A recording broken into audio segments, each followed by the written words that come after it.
Phoebe Petitjean a 21 ans, elle vient tout juste de décrocher le titre de vice-championne de France 2025 en solo senior N2, c'était en twirling, une performance exceptionnelle pour cette jeune femme qui s'entraîne avec rigueur depuis 16 ans et à ses côtés, celle sans qui rien ne serait possible, son entraîneur et responsable technique du slow twirling de Bettencourt-la-Ferrée. Bonsoir à vous deux. Bonsoir. Merci d'être avec nous. Alors Phoebe, je commence tout de suite par vous, félicitations d'abord pour ce titre.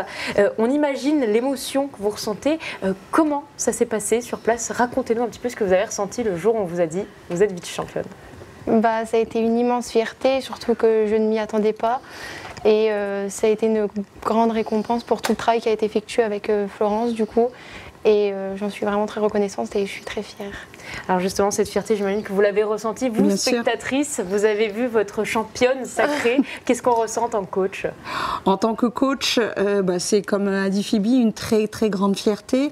Il y a eu énormément de travail, donc du coup, on se dit enfin, on est arrivé au bout. C'est la récompense finale. Tout à fait. Vous en parlez du travail et j'ai l'impression que les dernières semaines ont été particulièrement intenses. Comment on se prépare à ça? Quelles sont un petit peu les journées ou les semaines types pour une athlète? Personnellement, ma préparation en fait a été intense parce que j'étais présente en solo, duo et en équipe. Donc du coup, j'ai dû fournir un travail encore plus fort et encore plus intense que sur les autres entraînements. Et c'est des entraînements tous les jours et j'ai répété mes mouvements, je pense, des centaines et des centaines de fois pour essayer qu'ils soient parfaits le jour de la finale. Alors quand vous êtes présente comme ça sur 3 chorégraphies, vous devez apprendre 3 chorégraphies différentes, c'est ça? Oui. C'est des chorégraphies qu'on connaît depuis septembre, donc ça va.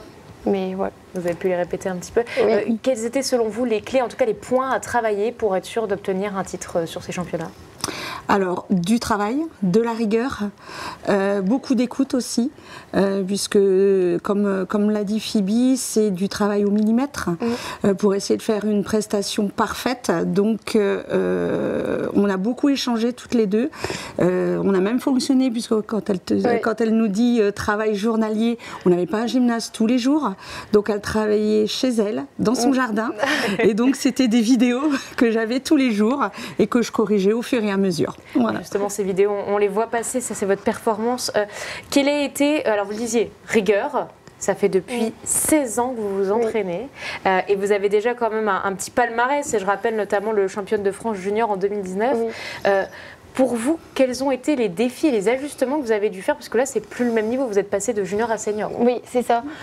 Surtout qu'en plus, suite à mon titre de championne de France, on a eu les 2 années de Covid. Donc 2 années où j'ai pas spécialement énormément travaillé, donc du coup ça a été très compliqué de revenir à niveau et surtout dans une catégorie senior.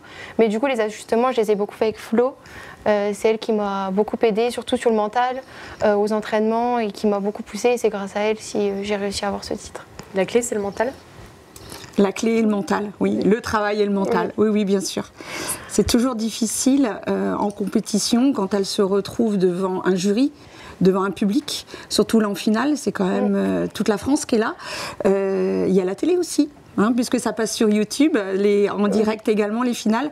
Donc oui, on travaille beaucoup le mental. La pression, savoir gérer, garder son sang-froid. C'est ça. Donc on a même eu, on a travaillé, on a fait un peu de sophrologie. Moi, je suis très à l'écoute, surtout le jour de la compétition. Je suis très à l'écoute des athlètes, parce que chaque athlète est différent. Donc, il faut arriver à leur enlever un maximum de stress avant de rentrer sur le praticable. Phoebe, c'est quoi qui marche? Moi, c'est surtout la respiration, parce que je doute énormément avant de passer. Et Flo, elle sait me faire respirer, ça me permet de me canaliser, puis après, je suis lancée. Vous l'appelez Flo, c'est un peu votre deuxième moment, j'ai envie de dire, c'est ma deuxième maman. 16 ans de cohabitation. C'est ça. Alors justement, la deuxième maman, elle a dû travailler l'aspect technique, mais artistique surtout. Qu'est-ce qui pèse dans la balance devant les juges? Alors, la technique, c'est indispensable, puisqu'elles sont notées sur la technique, mais également sur l'artistique. Phoebe, c'est un de ses points forts.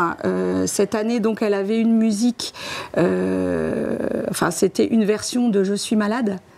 Donc, c'est ce qui a, je pense, fait aussi pencher la balance, puisque sur le praticable, elle se livre vraiment, et c'est une des clés de sa réussite, puisque artistiquement, elle a eu, alors pas en finale, mais en demi-finale, elle a quand même eu la note de 9,9 sur 10. Donc, qui est une note exceptionnelle. Mais j'imagine qu'on ne la voit pas tous les jours, Non. cette note. Non, moi celle-là, je ne l'ai jamais vue. En 40 ans de carrière, je n'ai jamais vu ça. Donc vous la garderez bien en tête, Oui. ce sera le record à battre du coup, Phoebe, pour les prochains. Oui. Alors, vous le disiez, le touring bâton, c'est une discipline où il y a de la précision, effectivement, il y a de l'artistique, mais quel est selon vous l'aspect qu'il faut travailler au début quand on commence? Là, je parle pour les jeunes qui souhaitent bientôt s'inscrire, peut-être. Selon vous, quels sont les créneaux sur lesquels il faut aller au départ? Les créneaux d'entraînement chez nous se font le jeudi soir de 18h à 20h. Et c'est artistique ou Et technique, c'est là les deux. En fait, à chaque fois, on travaille et de l'artistique, de la gym aussi, parce qu'il faut savoir que dans les programmes qu'on présente, il y a aussi de la gym, des roues, des grands jetés, des choses comme ça. Et on prévoit aussi le maniement du bâton, parce que souvent les enfants viennent pour ça. Pour vous, on commence par quoi quand on est jeune et qu'on veut se lancer dans le touring? Bon, avoir un petit peu de motivation, Oui. aimer le sport artistique, parce que ça reste un sport artistique.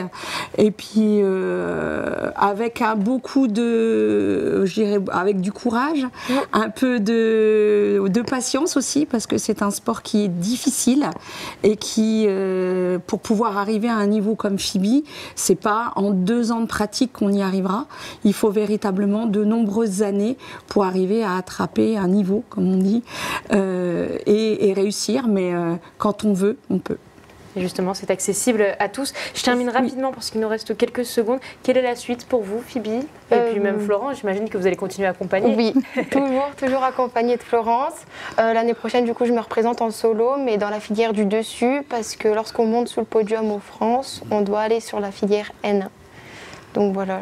Prochaine étape. C'est ça. Vous préparez déjà, j'imagine? Oui. Oui, on est déjà dans la nouvelle saison. On commence déjà à rechercher tout ce qui est musique et commencer le montage des chorégraphies. Ouais. On vous souhaite bon courage en tout cas. Et puis on va suivre ça de très près. Merci d'avoir été avec nous. Merci. Merci à vous.